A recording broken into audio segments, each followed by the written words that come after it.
아들은 늙은 어머니를 버리기 위해 산을 오릅니다. 과연 무슨 일이 있었던 것일까요? 눈으로 뒤덮인 혹한의 어느 겨울, 이 이야기는 시작됩니다. 과거 19세기 정부의 손길도 닿지 않는 깊은 오지의 어느 산촌 마을. 내린 눈의 양이 어마어마하거든!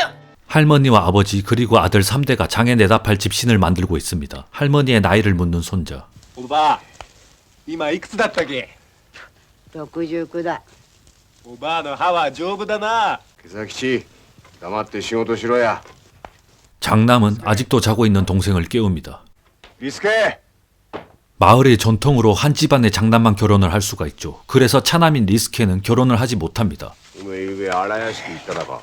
동생이 걔를 수관한 걸 형은 의심합니다. あそこの名水のところへ村の役子どもは忍んでいくっちゅうじゃねえか。変なことされたじゃ格好つかねえな。 토끼 사냥이 한창인 어느 날 아침, 장남이 토끼를 발견합니다. 하지만 맹금류인 어떤 새에게 뺏겨버리죠. せえな。あっち行って息しなんでいてくれよ。 아니 둘째는 선천적으로 악취가 나는 인물입니다. 둘째는 나무 껍질을 먹다가 무언가를 발견하는데요. 그것은 다름 아닌 갓난아기의 시체였습니다. 水子村の田んぼへ。そうとも。腐れの田んぼならてめえの匂いで早く腐れると思ってたから。 갓난쟁이를 죽여도 아무렇지 않은 수상한 마을입니다. 다 큰 처녀가 총각들에게 엉덩이를 까고 보란듯이 소변을 누기도 하죠. 소금 장수가 찾아왔는데요. 유일하게 결혼할 수 있는 장남의 며느리가 손자를 낳고 죽어버렸죠. 達江の嫁の竹山がさ。話だけは聞きやした。 건넌 마을에서 귀하디 귀한 소금을 보내왔는데요. 塩でねこ。 그 집안도 남편을 잃은 한 과부가 이 집 장남과 재혼을 하기 위해 소금을 선물로 준 것이죠. ぜひお願いしてことがありやして。 어머니는 기쁜 마음에 이 소식을 전하러 논으로 달려옵니다. 向こう村から嫁が来るぞ。 봄이 찾아올 때쯤 새로운 색식감이 옵니다. 向こう村で一昨日御家になったばかりだけんど、100日したら来るっちゅうぞ。 장남은 아버지가 돌아가신 이유를 묻는데요. 本当に知らねえだか。その上利平屋のおっかがちょうどオラと同じ69になっただ。自分のおっかをお山へ出ちゃいけな。 마음이 약한 남편은 마을의 전통을 무시하고 차마 시어머니를 산에 버리지 못해 도망쳤습니다. 俺はとっつぁんとは違うぞ。 장남은 어머니를 반드시 산에 버릴 걸 다짐합니다. 한편 장남의 아들이 엉덩이를 까고 소변을 누던 마을의 처자와 눈이 맞았는데요. UFC 그라운드 기술을 시전하죠. 그들은 뱀이 짝짓기를 하듯 숲속에서 개구리도 나와 짝짓기를 맺는 따스한 봄이 시작되려나 봅니다. 귀소성이 강한 제비도 어느새 찾아와 둥지를 틀고 단란한 가정을 꾸립니다. 치아가 정정한 할머니를 아들과 동네 꼬마들이 놀리고 있는데 버럭 장남은 화를 냅니다. 今朝、ばやの歯は鬼の歯か。 어머니는 짱돌을 들고 눈치를 보다가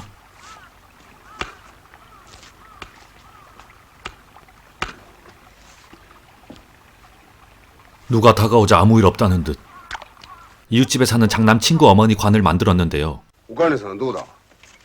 今死んだだよ。ほうか。ほんだら急がにゃ。 네, 믿기 어렵겠지만 저게 관입니다. 관을 들고 어머니 친구 집으로 옵니다.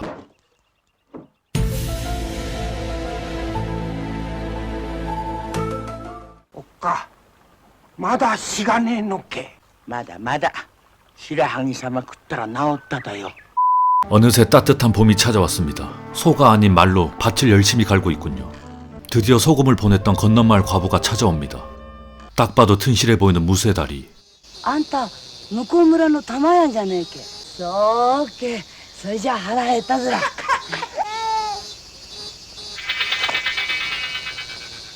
あさあ早く入らんけ。ああうちでも村でも誰だっておら。 건강해 보이는 며느리가 마음에 쏙 듭니다. 어머니는 몰래 헛간을 찾아가는데요.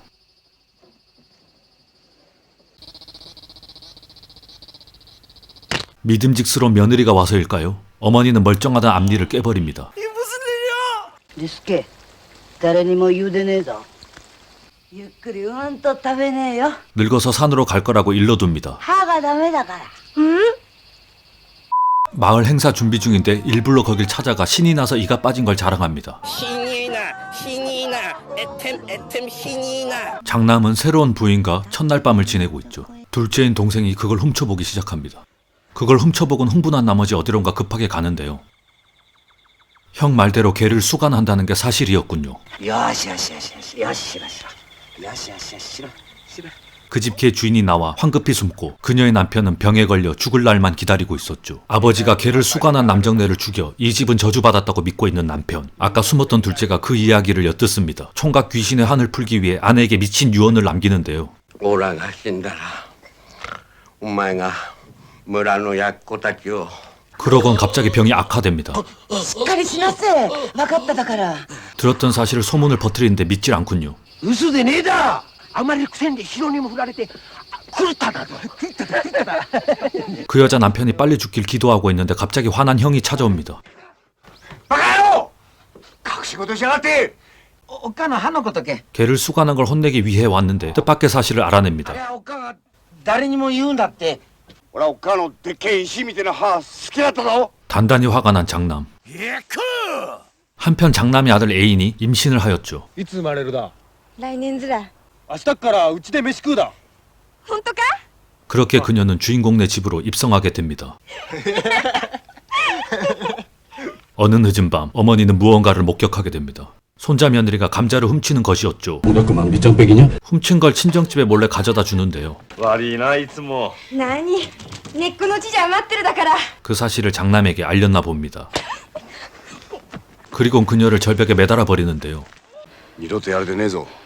なんで助けただそれでいいずら 원래 훔친 걸 먹은 자는 모조리 죽어야 되는 전통이 있죠. ねえぞほら。 마을에선 그 집을 어떻게 할 건지 모의 중에 있습니다.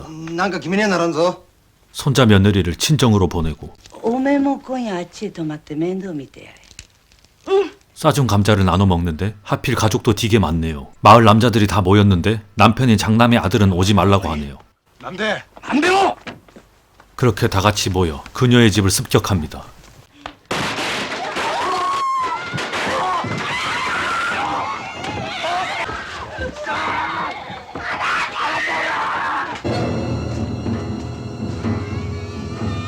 애들까지 싹 다 들고 나와선 잔인하게도 그 일가족을 모조리 생매장시켜버립니다.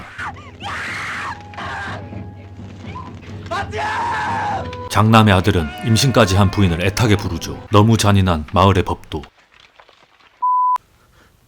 甘やへ返したずら。松山を。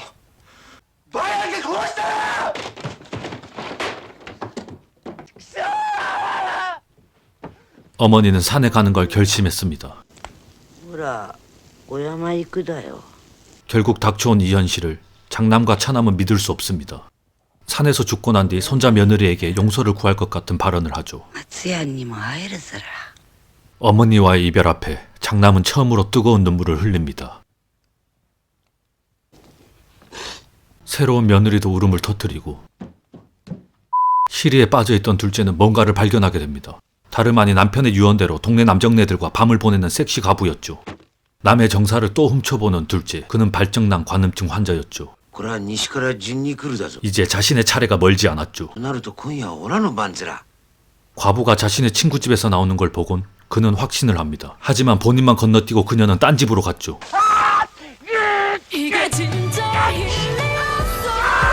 밭에서 난동을 피우는 둘째를 어머니는 발견을 하죠.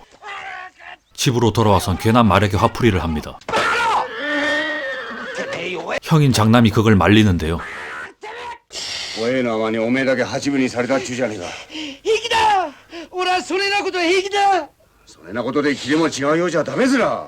형은 뜻밖의 얘기를 하는데요. おえが迎えに来てくれるだかバカ姉なやつじゃねえ。一晩だけだぞ。それ以上はダメだぞ。そうかいつだもうすぐだ。いいな。ゆうべ言った通り一晩だけ我慢しろ。